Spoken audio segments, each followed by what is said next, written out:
यंत्रपुर नाम के एक गांव में विधि नाम की एक बूढ़ी महिला अपनी एक छोटी सी झोपड़ी में उसकी इकलौती गाय के साथ रहती थी। उसी की झोपड़ी के आसपास 4 महिलाएं भी रहते हैं। रेखा, जया, सुषमा और बिमला। इन चारों की नजर हमेशा विधि की गाय पर ही रहती है, इसलिए एक के बाद एक आकर विधि को मक्खन लगाती रहती है। आपको किसी चीज की कोई कमी तो नहीं है ना माँ जी? अगर कोई कमी हो तो बता देना, एक ही आवाज में आ जाऊंगी। पास में ही रहती हूँ ना, मैं बहुत ही अच्छी बच्ची हूँ। हाँ, मुझे पता है बेटा, तुम चिंता मत करो। मेरे मरने के बाद ये गाय तुम्हारा ही होगा और कोई भी इसके लायक नहीं है। वो बात सुनकर रेखा खुश होकर वहाँ से चली जाती है। उसके जाने के तुरंत बाद ही जया एक टिफिन बॉक्स पकड़कर आती है। पता नहीं लोग यूं ही आपसे मिलने के लिए क्यों आते हैं। मैं पूरे यकीन से कह सकती हूँ कि उसने एक बार भी ये नहीं पूछा होगा कि आपने खाना खाया है या नहीं। तुम सही कह रही हो बेटा, उसने एक बार भी नहीं पूछा मुझसे खाने के बारे में। पता नहीं तुम ना होती तो मेरी भूख का क्या होता। ऐसे कहते हुए विधि जया का टिफिन बॉक्स खाली कर देती है। खाली होते ही जया विधि से उस गाय के बारे में पूछती है। विधि इससे पहले कि कुछ कहे, वहाँ पर जया का पति आता है। जया, मुझे बहुत भूख लग रही है और घर के किसी भी बर्तन में खाना नहीं है। तुम यहाँ पर बैठकर क्या कर रही हो? जल्दी से चलकर मेरे लिए खाना बनाओ। जाओ बेटा, अपने पति के लिए खाना बनाओ और तुम चिंता मत करो। मेरे मरने के बाद ये गाय तुम्हारा ही होगा और कोई भी इसके लायक नहीं है। वो बात सुनकर जया भी खुश हो जाती है और अपने पति के साथ घर लौट जाती है। उसके जाने के ठीक बाद ही सुषमा आती है अपने साथ एक सुंदर साड़ी लेकर और विधि से ऐसे कहती है। कुछ लोगों को लगता है कि एक डब्बा खाना खिलाने से आप खुश हो जाएंगे, लेकिन उन्हें ये बात नहीं पता है कि आप कितने सालों से एक नई साड़ी नहीं पहनी हो। इसलिए मैं आपके लिए एक सुंदर साड़ी लेकर आई हूँ। तुम सही कह रही हो बेटा, उसने एक बार भी नहीं पूछा मुझसे कपड़ों के बारे में। पता नहीं तुम ना होती तो मेरा क्या होता। विधि उसके पास आने वाले सभी लोगों से यही बात करती है। वो इसलिए क्योंकि उसे उन 4 महिलाओं के उसके पास आने की वजह पता है।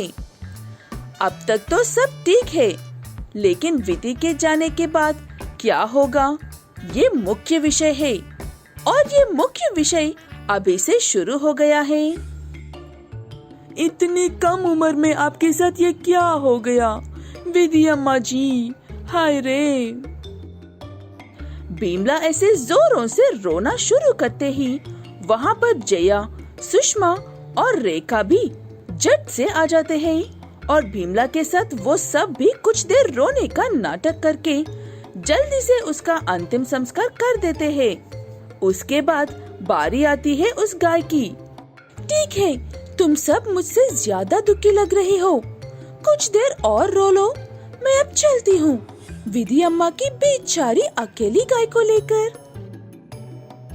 तुम लेकर जाओगी? लेकिन क्यों? विधि अम्मा ने तो मुझसे वादा किया था वो गाय को देने का, इसलिए मैं लेकर जाऊंगी उसे। वो बात सुनकर सब एक के बाद एक विधि ने मुझसे वादा किया था कहकर एक दूसरे से झगड़ने लगते हैं। ऐसे वो झगड़ा बड़ा हो जाता है और ये बात गांव के सरपंच तक जाती है। सरपंच जी, मुझे पता है कि विधि अम्मा ने मुझसे वादा किया था वो गाय देने का। अब ये सब भी मेरी बात को दोहरा रहे हैं। उन 4 महिलाओं की बात सुनकर सरपंच का दिमाग खराब होता है और पहली बार एक सरपंच भी सही फैसला नहीं कर पाता है। एक बात तो तय है, विधि अम्मा होशियार थी। उन्होंने तुम सबसे वादा तो किया था, लेकिन सिर्फ अपने फायदे के लिए। इस गाय के 4 टुकड़े तो नहीं कर सकते हैं, इसीलिए मेरे पास 2 उपाय है। एक, इस गाय को मेरे पास छोड़कर चले जाओ। दूसरा, इस गाय को बेचकर पैसे आपस में बांट लो। चारों महिलाओं को दूसरा उपाय ही अच्छा लगता है। वो सब उस गाय को बेचकर आपस में पैसे बांट लेते हैं और अपनी लालची हरकत पर शर्मिंदा होते हैं। पहाड़ नाम का एक गरीब बैल अपनी पत्नी लीला गाय और बेटे मंगलवार के साथ रहता है। पहाड़ बैल जहाँ पर रहता है वहाँ पर हमेशा बहुत ज्यादा ठंड रहती है और ठंडी के मौसम में तो बर्फ की वजह से हर सड़क बंद हो जाती है। इतनी ज्यादा ठंड होने की वजह से वहाँ पर करने को ज्यादा काम भी नहीं होते हैं। सर्दियाँ आने वाली है लीला, चाहे कितने भी ज्यादा मेहनत क्यों ना हो, मुझे काम करना ही होगा। अब कोई रिस्क नहीं ले सकता हूँ मैं। आपकी बात तो सही है, लेकिन आप जो काम अकेले कर रहे हो वो 4 लोगों का काम है। ऐसे ही काम करते रहे तो एक दिन इतने बीमार हो जाओगे कि सर्दियों में खुद को संभाल नहीं पाओगे। उस गांव में 2 ही धनवान हैं जो पहाड़ जैसे सभी लोगों को करने के लिए काम देते हैं। एक पुट्टू बेल और एक कक्का बेल। पुट्टू बेल दयालु और समझदार है। वो एक बेल का काम 4 बैल से करवाता है और काम जल्दी से खत्म करके वक्त पर पैसे दे देता है। कक्का बेल कंजूस है। वो 4 बैलों का काम एक बैल से करवाता है, चाहे कितना भी वक्त क्यों ना लग जाए, और पैसे 100 बार पूछने पर थोड़े थोड़े करके देता है। काम चाहे कितना भी ज्यादा क्यों ना हो और पैसे भले ही कितनी भी देर से क्यों ना आए, लेकिन कक्का के पास पुट्टू से ज्यादा पैसे कमा सकते हैं, इसीलिए मैं वहाँ पर जाता हूँ। आप सच में बहुत जिद्दी हो। आपको समझाना मेरे बस की बात नहीं है, लेकिन ध्यान रखना अपना। पहाड़ जिस घर में रहता है उस घर में ठंड से बचना मुश्किल है, इसलिए पहाड़ बहुत ज्यादा मेहनत करके पैसे कमाकर नए स्वेटर और चादर खरीदने के लिए पैसे जमा कर रहा है।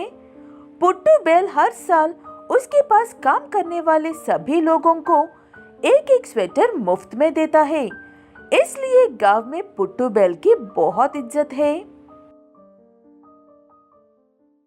उस पट्टू की वजह से कोई भी मेरी इज्जत नहीं कर रहा है। ऐसा क्या है उस पट्टू के पास जो मेरे पास नहीं है?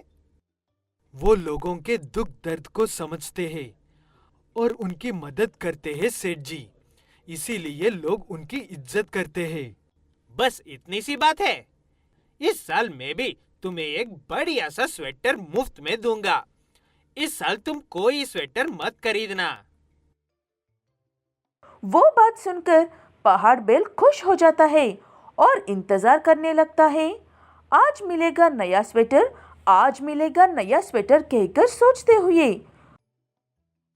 कुछ दिन गुजार जाते हैं और पहाड़ बेल बीमार हो जाता है। माँ, पिताजी को क्या हुआ है? वो ऐसा क्यों कांप रहे हैं? पिताजी को कुछ भी नहीं हुआ है बेटा, बस उनकी थोड़ी सी तबीयत खराब है। पिताजी जल्दी ही ठीक हो जाएंगे, तुम चिंता मत करो। ऐसे कहती है, लेकिन पहाड़ की तबीयत बिल्कुल भी ठीक नहीं होती है और दिन ब दिन और भी ज्यादा खराब होने लगती है। ये बात पता चलने पर पुट्टू बेल उसे देखने के लिए आता है। उसी वक्त काम पर नहीं आ रहा है कहकर कक्का बेल भी आता है। अच्छा, तो तुम इसीलिए काम पर नहीं आ रहे हो पहाड़? मुझे तो कुछ और लगा था।